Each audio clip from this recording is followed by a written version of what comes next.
We look for those things because we want the intangibles. We want the great athlete. We want the competitor.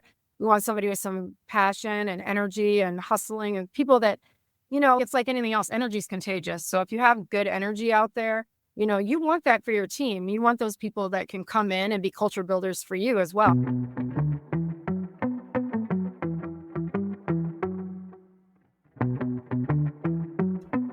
Welcome back to Significant Coaching. I'm your host, Matt Rogers. You just heard North Central College head softball coach and former professional athlete Venus Taylor sharing her passion for helping athletes navigate the recruiting process. In this conversation, we get into the qualities that really matter when coaches are evaluating players, the role parents should play, and how social media, multi-sport participation, and personal character all factor into a recruit's future. Coach Taylor is recruited at every level and brings a unique perspective on what separates the athletes who thrive in college from those who struggle. And if you're looking for more recruiting resources and support, you can learn more at CoachMattRogers.com after the show. All right, here's part 2 of my conversation with Coach Venus Taylor. Coach, you've done it all. You've coached at every level. It's crazy. You've been at every level and done really well at every level. When you're recruiting, how do you help athletes understand where they truly fit right now versus where they hope they can play someday? Oh, that's a great question. However, I am someone who is always going to give you an honest assessment, but I am not a dream killer. So I really do believe that if somebody feels like they can go out and be a Division I athlete and they have the drive and the work ethic and the ambition and the foresight and all that stuff to do it, I'm certainly not going to tell them they can't. I will tell them what it's going to take to get there from where they're at. You know what I mean? So I really just think everything's a process, and I would never tell somebody they couldn't do something. It's more along the lines of, okay, here's what I see now. Here's what you would have to be able to do better. And here's how you can close that gap and go out and be anything you want to be. You know what I mean? So I'm always going to approach it from a motivational standpoint, but an honest standpoint. Yeah, I love it. How much do you get into understanding their value in terms of if you want to play at Western or Bradley or Georgia Tech where you've coached and played, compared to a North Central or a Maryville where I coached at the D2 level? How much do we talk about, hey, you've been a starter for 3 years in high school. You've been the best player on your club. You got to think about what that playing time is going to look at each level. And can you handle sitting on the bench? Can you handle waiting your turn? Is that a part of your recruiting conversation? Yes and no. So I look at it and I say, okay, what are you trying to study? Because first and foremost, whatever you're going to school for is going to be the main reason why you go there, most likely. Now, you could be a really high level athlete that you want to go for the combination of both. You're going to go there for a certain major, but you're also going there because it's the most competitive program and they're national champions or whatever, and that's where you want to go. However, I would say what you major in can dictate some things for you as well. Like at the D3 level, I always try to tell people that you can get a competitive experience, but you're going to travel less. You're going to have better balance in the sense of you're not on the road as much. You don't play as many games, but you still get that sisterhood. You still get to compete in a game you've loved your whole entire life and that you're used to having part of being a part of your life. And no matter what, when you go to college, whether it's D1, D2, D3, you're still top 3 to 5% of athletes in the entire country that get the opportunity to go do that. I look at it like all levels matter. It just really depends on what the athlete's looking for. Some athletes are looking for the big school. Some are looking for a smaller school, smaller classrooms. Some are looking to stay closer to home. Some are looking for a less rigorous schedule. And all those things help you in the process figure out, okay, where do I really want to play and what works for me? Because there are athletes that want to be fully committed every day, all the time, and want that higher level. And there's other athletes that are like, I still want to play and I still want to compete to the best of my ability during the time I'm out there, but I would like to scale it back a little bit from a time perspective because I need this time to really focus on my studies, and that's just who I am and what I need. It's a great perspective. You recruited at the highest levels of the game. What's the first thing you notice about a recruit? before they even step in the batter's box or before they throw that first pitch? Is there something that catch your attention? Yeah, hustle. I really like players that run out there with some passion and hustle to first base or whatever they're doing. If you're just walking lethargically out there, I'm probably irritated from the minute I see it. You know what I mean? So I look for Right. hustle. I look for grit. I love grit. I love players that are just going to get out there and get after it. If the ball's anywhere near them, they're going for it. You know what I mean? I love players like that. I love passion. So if I see passion, grit, hustling, then those three things right there stand out to me when I'm watching someone, whether they get a hit or not, or whether they make the play or not. It just shows me the level of determination that they have and the desire to want to be great. And I think you can work with that. You could coach that really well. Obviously, you look for athleticism Yeah. and how they compete. I want somebody that's looking like they want to compete all the time and believing in themselves. When a pitcher's out on the mound, you can tell if they pick themselves over the batter or if they're intimidated to throw to a certain batter. So I like that confidence style athlete who picks them, who's very athletic, but also I want to see those other intangibles in addition to just being a great teammate and having a good attitude, all those things, they kind of all coexist for me. It's such a big part of how coaches think. I can't tell you how many fields and gyms I walked out of before even really watching the kid play. I was just so frustrated at how they warmed up and how they prepared for the game. It's like, this kid, I'm going to pull my hair out. It's going to be 2 years before I can help them figure out how to play the game the right way. There's too many other kids to look at for you to think that way. For sure. And I think that's what they got to understand too, is even if I don't go 3 for 3 or I don't strike everybody out because that's not really realistic, the coach is coming and they see everything. You know what I mean? So Right. every little thing that you do, every rep matters, how you carry yourself, your body language. Are you cheering on your teammates? I'm not saying you have to be a raw person, but you have to be engaged in the game. You have to high five the teammate that just came off that maybe struck out or was having a bad day, or you're picking them up. We look for those things because we want the intangibles. We want the great athlete. We want the competitor. We want somebody with some passion and energy and hustling and people that, it's like anything else. Energy is contagious. So if you have good energy out there, you want that for your team. You want those people that can come in and be culture builders for you as well.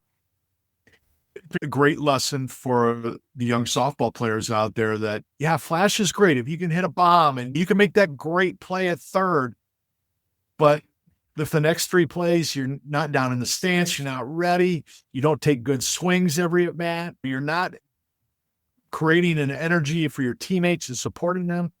It doesn't matter how much flash you have if you're not consistent with that energy. It goes back to what you were talking about before with consistency and routine. Yeah, for sure. And I just think that a lot of athletes will leave the field and they're like, oh, I didn't do that because they may have got nervous or whatever when a college coach was in attendance. I look at it and go, think all the things that you could have influenced the coach with. You know what I mean? And that's what they don't probably think about. And I wish they would. I Yeah. wish they would think about that because, like I said, it's a culmination of everything out there. It's all the things that I mentioned. It's the athlete that you are. It's how you hold yourself. It's your body language. It's your hustle. It's how you react to adversity and failure, how you pick up a teammate. It's all those things we're looking at. So if you went 1 for 4 on the day, but you were able to do 8 out of 10 things in that list, we're probably still interested in you. Yeah, So don't go home and beat yourself up. that's right. If you're a center fielder and a coach watches 20 pitches in an inning and you don't ever get a ball hit to you, that's still 20 pitches that coach was watching. Were you prepared? Were you moving? Were you adjusting? Did you know where the pitch was going to be thrown? I love that stuff. Just love it. Yeah. Um, And then on the flip side, though, but it is performance based. You know what I mean? You do have to compete. You have to learn from your previous at bat. So if you go in and you do the same thing the next time, we hope that you learn from your previous at bat. We hope that you look your coach in the eye and take their feedback. So the next time you get in that position, you're coachable and you can respond and make that quick adjustment. But no one has to be perfect. They don't have to be perfect at that age, but you have to be competitive and you have to be out there wanting to win and showing us, like I said, some separation from everybody else. Love it. So many athletes focus on stats. How much do stats really matter? And compared to the body language and the effort and the coachability and the athleticism, what role does stats play in your world in recruiting? That's a tough one because everybody keeps stats differently. So I would never go out and look at a stat sheet and that's how I choose a player, right? Yeah, right. Now, when you're within your own system, you look at it and go, okay, the numbers don't lie. but the numbers don't tell everything. You know what I mean? So if there's a player that's on my team that can greatly influence everybody around them, is the best defensive player out there, is battling every time they get up to bat, even if their batting average is a little bit lower, if I like all those other things, they're making the lineup. You know what I mean? But with that said, if somebody else is hitting way better than them or pitching way better than them, you're going to lean. And there is a pecking order. You know what I mean? I'm not going to sit here and say, oh, everybody gets to play. And especially at the collegiate level, you have to choose who you feel are the best nine at that time. And that can alter throughout the season. You know, I mean, some people are really hot at the beginning of the season, some people are really hot at the end of the season. But at the end of the day, it comes down to the intangibles that are in between that help you decide when it's close. Yeah, absolutely. Let's talk about building your roster. Let's say you got a senior. As a junior, she had 12 home runs, 60 RBIs, batted 390. You're losing her next year. How are you going about recruiting third base a year ahead now? What are you looking for, that power hitter, or are you looking just for the best player at that position? How do you go about that when you're building out your roster from year to year? Yeah, I really like a combination of speed and power myself, but I go for the best athlete and the most competitive because one thing I like is versatility. I don't go with just, oh, I know like corners or catchers, sometimes they can only place a pitcher, sometimes they're PO only. But at times, you also find other players that can pitch and play first base or catch and play first base, or I have middle infielders that I can turn into outfielders. So for us, we're really looking for highly competitive athletes that we feel that we can plug in where we need them. You know what I mean? And then you adjust as a coach based on the style. Then, if you don't have as much power, you're going to run more, you're going to hit and run more, you're going to take an extra base every time you can, things like that. Yeah, I like to have both. Like I said, I like Yeah. the beginning and the end of my order to be quicker, faster, capabilities of stealing bases, opportunity to steal bases and things like that. Because I feel like in this game, it's a fast game and you can run on people and put pressure on, you have a really good chance to win. Although with one swing of the bat, if you hit the ball over the fence, you don't have to manufacture all that. You know That's what I right. mean? So I Yeah. really do like a combination of both. And I would never have one or the other. My philosophy is I want both. I want those big thumpers in the middle of the lineup or throughout my lineup, but I also want the players who, hey, when this pitcher is tough to hit and I can just put a bunt down or slap it or whatever and beat it out just by getting it on the ground pretty much. Yes, please. I'll take those too. Because Yeah, hitting is, absolutely. difficult and there's a lot of great pitchers out there. So whatever it takes to manufacture the runs to get the wins. I love it. What's one thing you wish every high school athlete knew about the recruiting process before they ever sent that first email to you? What do you want them to know ahead of time? I think one of the biggest things for me is just make it personal. A lot of times you can tell like something's copy and pasted or sent out to everybody. I think it's really important to make it personal. I also think it's really important to include your schedule and any video that you might have because that kind of like the minute that coaches get a lot of emails, and the minute they get to look at that information, you want to make it readily available for them. So that way they can tap in and watch you and see your best stuff. And it doesn't have to be perfect. So send what you have with reps. So if you're taking 30 ground balls, you're going to boot 2 of them or whatever. That's okay. We don't need 30 perfect fielded balls. We want to see everything. We want to see the mistakes too, so that we can see what we're working with. But put as much information on there to make it readily available and include like your social media as well, because that's something that's ongoing. So then we can follow you and we can see as you keep up with that, we can follow you because we can't be everywhere. Right. It's really difficult for us to see everybody that writes. I think social media has been great for the opportunity to see, people outside of a game setting. Yeah. Yeah, I agree. And I love how you described it because you're not necessarily recruiting through social media, but you're following and tracking those recruits that you like and, Right. and being able to keep up with them and see their development. So I love that. That's a great message. I want to talk a little bit about parents here. They can be their recruit's biggest advocate. They can be their sometimes recruit's biggest obstacle. What's the right role for a parent during this process? I think you're not dealing with your adults. So I think there has to be some parental involvement. Anytime that you can teach your child to speak for themselves. They should, because that shows their maturity, being able to look coaches in the eyes and things like that. Like, it just shows where they're at from a maturity standpoint. But I think it's good for parents to be involved because they're older. They can they can help make decisions and things like that. And they know the athlete better than you do at this point. So I think some involvement is very important. But I also think letting your child and your athlete have a voice themselves and learn to mature in the process is important as well. How would you feel if you got an email from a mom or a dad endorsing their kid to recruit instead of from the kid? I think it needs to come from the kid for sure. Okay. Yeah. I think that coaches will take to that much better than the parent. But it isn't like when we receive a parental email that we're like, oh, absolutely not. But we know that every parent is biased towards their own kid. And I also think that if it's coming from I don't even know if it's kid, but student athlete, it just puts a more personal touch on it. It's not to say one's wrong or one's right, but I think it means more coming from the athlete and just puts a little bit more personal touch on it. Yeah. I'm always worried does the mom and dad want this more than the kid? You know what I mean? Yeah. I think it says a lot that the kid's saying, I want this. I'm gonna send an email to Coach Taylor. I'm gonna be the one to call her and ask her to evaluate me. So For sure. I knew the answer to that, but I wanted you to say it. I think it's a better route to go to senators. Absolutely. Good to get guidance from your parent and hey, does this sound good? Or what are your thoughts? Should I include anything else? Because they're doing it for the first time too. And so sometimes they just need some guidance. Absolutely. Yeah. Help them with it. Let's talk about multi-sport athletes. I get so much feedback from parents. They're so worried that if their daughter doesn't play club softball, they're not going to get recruited. They're not going to have the chance to play at the best schools. But the kid is a great basketball player, great volleyball player, 3-sport stud, and they love playing all three. So it's really hard to play club softball. Where are you at from a recruiting standpoint with those type of kids? Personally, I'm a big believer in multi-sport athletes, and I believe that you should play multi-sports if you can when you're younger. Just the wear and tear it puts on your body to do one thing over and over again when you're a one-dimensional player is probably not the best thing. And I know some people probably will hate hearing that from me, but I think it's great when you're a multi-sport athlete, and I'm in full support of that. I do think, however, that the club level is really important from an exposure standpoint.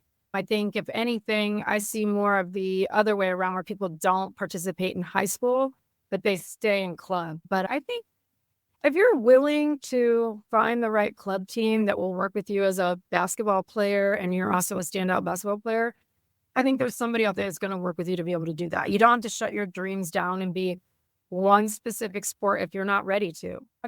I probably, until late in my career, was between basketball and softball. You know what I mean? I just got more exposure in softball because I didn't play at U. Now, if I had played at U, maybe I would have been a basketball player. You know what I mean? Right. So it's really just about each individual's journey. But I do think that playing club level is important. However, you don't have to do it all year long and give up everything else. Yeah. You talked about a kid emailing you and you like the individuality that they know your program. It's obvious they've done the research. That's clear in that email. They're writing that email to you. If a kid leaves you a voicemail, what do you like to hear if they send you a message and call you? Yeah, it's a great question. I just like to hear them tell me why they're choosing our school or why they're interested and what position they play, what year they graduate, and what they're looking for in a school and the reason why they're calling. And where a lot of times they'll just say, if you don't have the opportunity to talk, I'm going to shoot you an email and provide my schedule. And with a little bit of detail and a heads up, I think that's great. You know what I mean? They don't have to leave a long, elaborate message, but I think just it shows me a lot of courage from someone to call that's younger and leave a voicemail and be organized about it and personal about it. I think that's special. I think that says something about them. I agree. I think courage is the right word. I use that all the time. Very few kids have the courage to not only send an email, to pick up the phone and say, Coach Taylor, I'd love to go to North Central. I'd love to be evaluated by you. I'd love to get your feedback. And it says so much about their character. So I love hearing that. Yeah. Last piece of advice for high school coach, club director, parent, student athlete, just about the recruiting process in general. What advice do you give all those people about making sure great kids that want to play at the next level get that opportunity? Yeah, I think just utilizing your network. is really important. Anybody that you know in the sport that you think can be an advocate for you, don't be afraid to reach out to them, because I think there's so many people in this great sport that we play that are just really about helping others and are great people. People might think, oh, I don't know if they have time. Everybody has time to help somebody. So if you know somebody that can help advocate for your daughter, that can help give you some advice, reach out to them, because usually everybody's gonna be willing to help. Coach, you're a rock star. Thank you for continuing to be a leader and a role model and somebody that cares about these young people. North Central's lucky to have you, and we've been lucky to have you on the podcast. Thank you. Thank you so much. And that's a wrap on another great episode. Talking with Coach Taylor reminds us that recruiting isn't all about finding a roster spot. It's about finding the right place to grow as a player and as a person. Her insights into coach evaluations, the role of parents, and the importance of character are lessons every family can put into action. If you're ready to take ownership of your recruiting journey, I've created resources to help you do exactly that. My book, Significant Recruiting, the Playbook for Prospective College Athletes, gives you a step-by-step roadmap for navigating the recruiting process with confidence. And the Softball Recruits Journal is your week-by-week planner to set goals, track communication with coaches, and keep your recruiting organized from start to finish. You can find both books along with more recruiting tips and resources at CoachMattRogers.com. And if you haven't heard part 1 of my conversation with Coach Taylor on the Significant Coaching podcast, go back and check it out. It's a great look at her coaching journey and leadership philosophy. Hey, thanks for listening, and we'll see you next time on the Significant Recruiting Podcast.